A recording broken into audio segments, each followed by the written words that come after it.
Hello बच्चों, कैसे हैं आप लोग। आई होप बहुत अच्छे से होंगे और बहुत अच्छे से सॉल्यूशन चैप्टर पढ़ भी रहे होंगे। तो अपने सॉल्यूशन चैप्टर को हम लोग आगे बढ़ाते हैं और कॉलिगेटिव प्रॉपर्टी का आज सेकंड प्रॉपर्टी हम लोग डिस्कस करते हैं। ये भी बच्चों आपका न्यूमेरिकल बेस्ड टॉपिक है और इससे भी टॉपिक की क्लियरिटी के लिए मैं लास्ट में एक न्यूमेरिकल करवाऊंगा ताकि आप बहुत ही अच्छे से इसे समझ सकिए। ठीक है बच्चों, तो चलिए हम लोग सेकंड कॉलिगेटिव प्रॉपर्टी को देखते हैं। तो आपका सेकंड कॉलिगेटिव प्रॉपर्टी है, मैं लिख रहा हूं elevation of boiling point. Elevation of boiling point. तो बच्चों एलिवेशन ऑफ बॉइलिंग पॉइंट को समझने से पहले हम लोग समझते हैं बच्चों कि ये बॉइलिंग पॉइंट होता क्या है। What is boiling point. तो मेरे साथ आप लोग बॉइलिंग पॉइंट सबसे पहले लिखिए और समझिए कि बॉइलिंग पॉइंट होता क्या है। मैं लिखता हूं सबसे पहले बॉइलिंग पॉइंट, लिखिएगा मेरे साथ में। The boiling point of a substance is that temperature at which its vapor pressure becomes equal to atmospheric pressure। Atmospheric pressure बच्चों कितना होता है, 1 एटमॉस्फेयर के बराबर।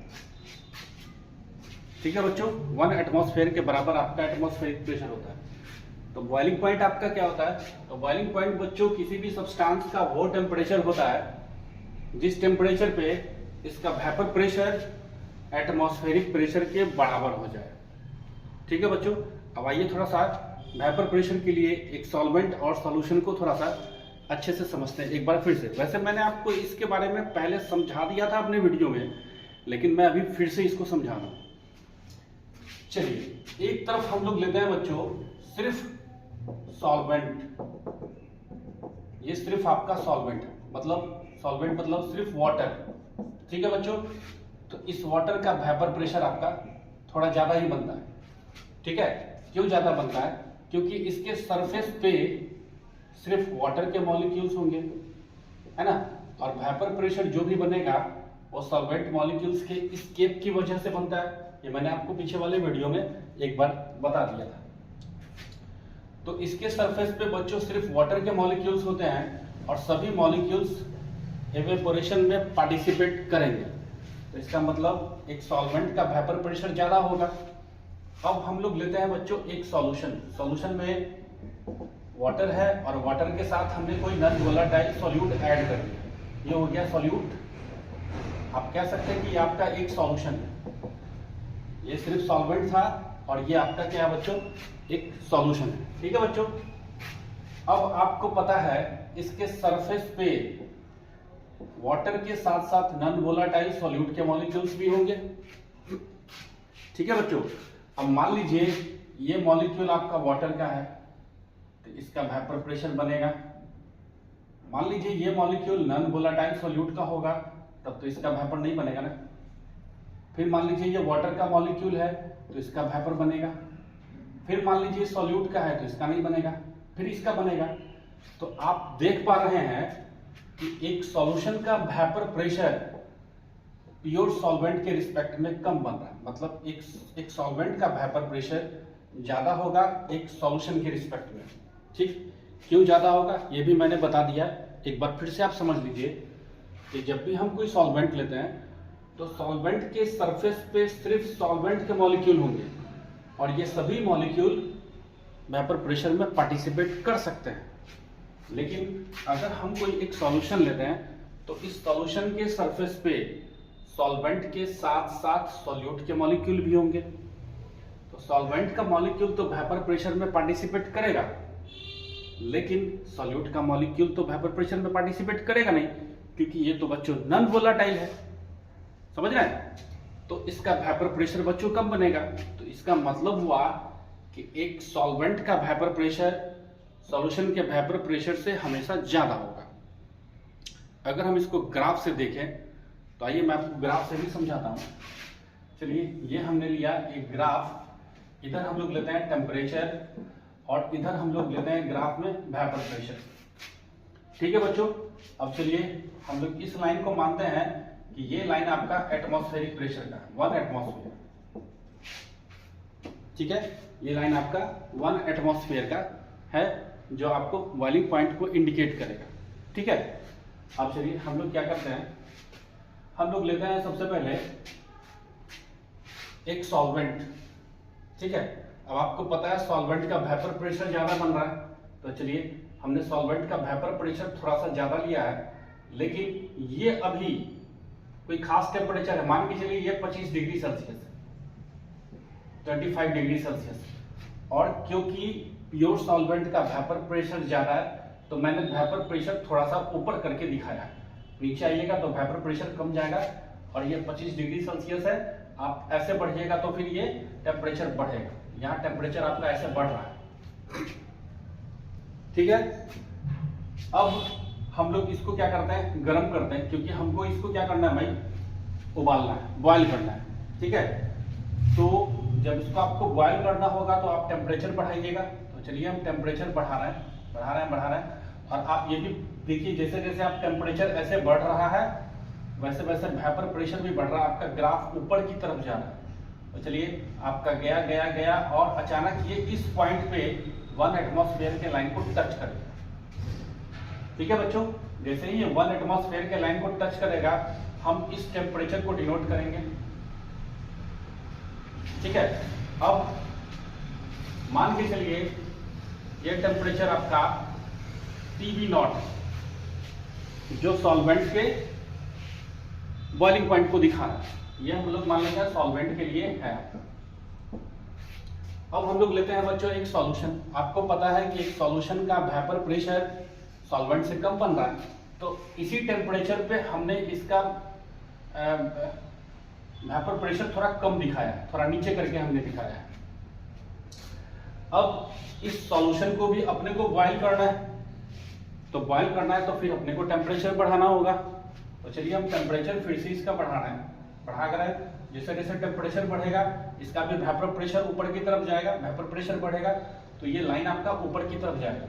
तो चलिए टेम्परेचर बढ़ाए और ये लाइन ऊपर की तरफ गया और ये यहाँ पे इस पॉइंट पे 1 एटमॉस्फेयर के लाइन को टच कर गया। अब हमको इस टेम्परेचर को डिनोट करना है, मान लेते हैं इस टेम्परेचर को TB। ठीक है बच्चों, और नीचे वाला लाइन आपका किसके लिए, सॉल्यूशन के लिए। नीचे वाला लाइन सॉल्यूशन का है और ऊपर का लाइन आपका सॉल्वेंट का है, और ये टच किसको कर रहा है, 1 एटमॉस्फेयर के लाइन को, क्योंकि 1 एटमॉस्फेयर के लाइन को जब टच करेगा तभी वो क्या करेगा, बॉयल करेगा। ठीक है जी, अब आप देख रहे हैं सॉल्वेंट का जो बॉइलिंग पॉइंट है वो TB नॉट है, और एक सॉल्यूशन का बॉइलिंग पॉइंट आपका TB है।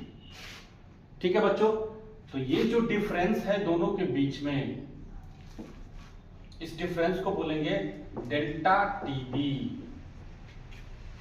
ठीक है बच्चों, और ये जो डिफरेंस होता है इसी डिफरेंस को हम लोग एलिवेशन ऑफ बॉइलिंग पॉइंट कहते हैं। इसका मतलब हुआ difference in boiling point of solution.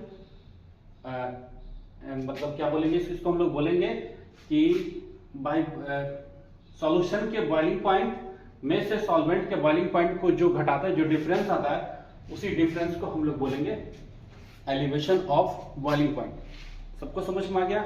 तो चलिए अब हम लोग थोड़ा सा इसे देखते हैं, ड्राइव करते हैं। तो यहाँ पे लिखिएगा here elevation of boiling point किसके बराबर है बच्चों, डेल्टा TB के बराबर। और ये कैसे निकालेंगे हम लोग, TB माइनस TB नॉट। ये TB बच्चों क्या हो गया, TB हो गया आपका ये boiling point of solution. TB को लिख सकते हैं हम लोग बॉइलिंग पॉइंट ऑफ सॉल्यूशन, और TB क्या हो गया, ये हो गया बॉइलिंग पॉइंट ऑफ सॉल्वेंट।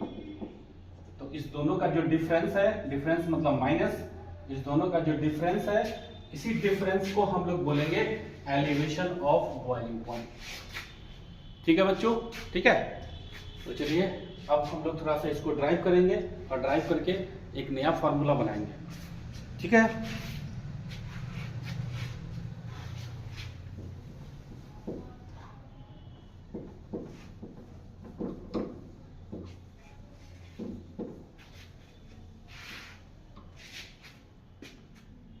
तो बच्चों एक्सपेरिमेंट करके ये पाया गया है कि आपका एलिवेशन ऑफ बॉइलिंग पॉइंट जो होता है वो आपका सॉल्यूशन के मोलैलिटी के समानुपाती होता है, मतलब वो डायरेक्टली प्रोपोर्शनल में होता है।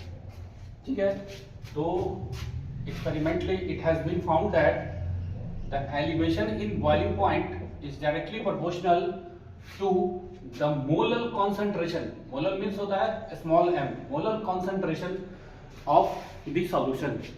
ठीक है बच्चों, यानी कि डेल्टा टी भी directly proportional to m, small m देगा आपको, मोलरिटी को बताएगा। ठीक है, अब इसको सॉल्व कीजिए। Delta T B is equal to, आपको पता है प्रोपोर्शनलिटी कांस्टेंट के लिए मैथमेटिकली एक k लगाते हैं हम लोग, तो k इंटू m, k के नीचे b लगा रहा हूं ताकि पता चले ये constant k b for boiling point के लिए। समझ गए सब लोग? यहाँ पे आपका m क्या है, मोलालिटी, और kb क्या है बच्चों, कांस्टेंट। kb क्या बोलते हैं बच्चों, कांस्टेंट। समझ में आ गया सबको? ये आपको क्या बोलते हैं, इसको बॉइलिंग पॉइंट कांस्टेंट, इसको हम लोग बोलते हैं बॉइलिंग पॉइंट कांस्टेंट kb को। ठीक है, अब इसको आप मान लीजिए, एक काम कीजिए, यहां से आप m निकाल लीजिए और m is equal to delta T B by K B, ये आपका एक फॉर्मूला बन रहा है और इसको मान लीजिए आप इक्वेशन 1। ठीक है, अब हम लोग थोड़ा इसे ड्राइव करते हैं। ड्राइव कर रहे हैं, चलिए देखिए, let mass of solute, solute का मास मानते हैं WB। ठीक है, molar mass of solute MB मानते हैं और मास ऑफ सॉल्वेंट मानते हैं हम लोग WA। ठीक है बच्चों, इतना तो हम लोग मान ही सकते हैं। देन मोलालिटी क्या होता है, मोलालिटी का फॉर्मूला आपका क्या होता है, ये होता है आपका moles of solute bye weight of solvent into 1000। सब ग्राम में ले लीजिए, क्योंकि ये ग्राम में सॉल्वेंट माने हैं, तो फिर केजी में चेंज करने के लिए 1000 से मल्टीप्लाई करना होगा। और मोलालिटी को स्मॉल m से दिखाते हैं, small m is equal to moles of solute. बच्चों कैसे निकालिएगा, mass of solute by molar mass of solute divided by weight of solvent माने हैं WA, weight of solvent WA into 1000। ठीक है, और इसे सॉल्व कीजिए, और m is equal to WB into 1000 divided by MB into WA। ठीक है बच्चों, अब इक्वेशन 1 में जो आपका m है डेल्टा TB बाई KB, वो यहां आप डाल दीजिए। ठीक है, मैं यहां लिखता हूं,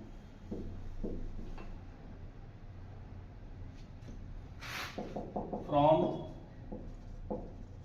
इक्वेशन 1 में m का जो वैल्यू है वो आप यहां डाल दीजिए। तो डालिए, m की जगह हो गया भाई आपका delta TB by KB is equal to WB into 1000 divided by MB into WA। ठीक है बच्चों, अब बस कुछ नहीं करना है, इस इक्वेशन से आप MB निकाल लीजिए। MB is equal to KB into WB into 1000 divided by delta TB into WA। ये बच्चों आपका MB निकालने का फॉर्मूला है, मोलर मास ऑफ सॉल्यूट निकालने का फॉर्मूला। KB हो गया आपका कांस्टेंट, इसे हम लोग बॉइलिंग पॉइंट कांस्टेंट कहते हैं। WB हम लोगों ने क्या माना था, WB मास ऑफ सॉल्यूट 1000 हो गया। डेल्टा TB क्या होता है, डेल्टा TB होता है एलिवेशन ऑफ बॉइलिंग पॉइंट, और WA हम लोग क्या माने थे, WA mass of solvent. MB आपका मोलर मास ऑफ सॉल्यूट तो पहले से ही। ठीक है बच्चों, तो अब इस टॉपिक से क्वेश्चन करते हैं, लेकिन इससे पहले मैं आपको ये बता देना चाहता हूँ कि इस टॉपिक से अलग अलग टाइप के क्वेश्चंस पूछे जा सकते हैं। कभी कभी किसी क्वेश्चन में MB निकालने को पूछ सकता है, आपको सभी कुछ दे देगा, बोलेगा कि MB निकालिए। कभी कभी किसी क्वेश्चन में सिर्फ आपको WB पूछेगा, कभी किसी क्वेश्चन में सब डाटा दे देगा और बोलेगा कि भाई WA आप निकाल के बताइए। ठीक है, तो क्वेश्चंस को बहुत ही अच्छे से पढ़ना है और पढ़ने के बाद आपने ये समझना है कि क्वेश्चन में क्या दिया हुआ है और आपको निकालना क्या है। ठीक है बच्चों, तो चलिए टॉपिक की क्लियरिटी के लिए मैं एक क्वेश्चन आपको यहाँ पे अभी करवा देता हूँ।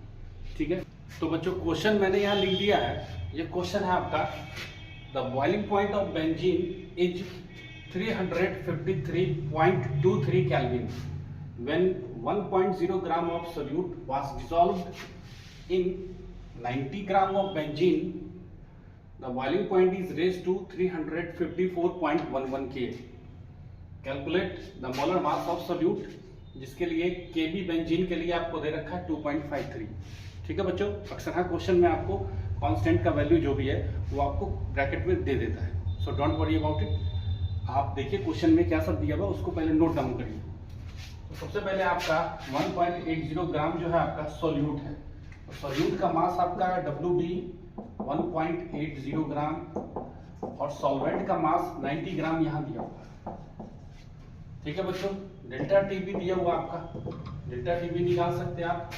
ये आपको हो गया सॉल्यूशन का, ये सॉल्यूशन का हो गया बॉइलिंग पॉइंट और ये सॉल्वेंट का बॉइलिंग पॉइंट, तो दोनों का difference he elevation in boiling point होगा डेल्टा टी भी। तो चलिए घटाइए 354.11 माइनस 353.23। ठीक है बच्चों, जब इसे आप सॉल्व करिएगा इसका वैल्यू आएगा 0.88 केल्विन। ठीक है बच्चों, केबी क्वेश्चन में ही दिया हुआ आपका केबी 2.53। ठीक है, अब आपको निकालना क्या है, मोलर मास ऑफ सोल्यूट, यानी कि आपको MB निकालना है। अभी अभी हम लोगों ने ड्राइव किया है और उससे फॉर्मूला भी लिया है, वही फॉर्मूला यहाँ पे आपको अप्लाई करना है। चलिए पहले फॉर्मूला एक बार लिखते हैं। MB इज इक्वल टू होता है KB into WB into 1000 divided by delta TB into WA। डालिए सभी वैल्यू को। KB का वैल्यू हो गया 2.53 मल्टीप्लाइड बाई WB आपका 1.80 into 1000 divided by delta TB निकाला 0.88 और फिर WA आपका कितना है 9। जब आप इस सब को सॉल्व कीजिएगा इसका वैल्यू आएगा 57.5 MB ग्राम पर मोल। ये बच्चों आपका आंसर है। तो बच्चों कॉलिगेटिव प्रॉपर्टी का सेकंड प्रॉपर्टी भी अभी मैंने आप लोगों को बताया है, अच्छे से हम लोगों ने उसे ड्राइव भी किया है और उससे रिलेटेड एक अच्छा सा क्वेश्चन भी हम लोगों ने किया है। आई होप आप लोगों को समझ में आया होगा, और वीडियोस के लिए मेरे साथ जुड़े रहिए और मुझे फॉलो कीजिए।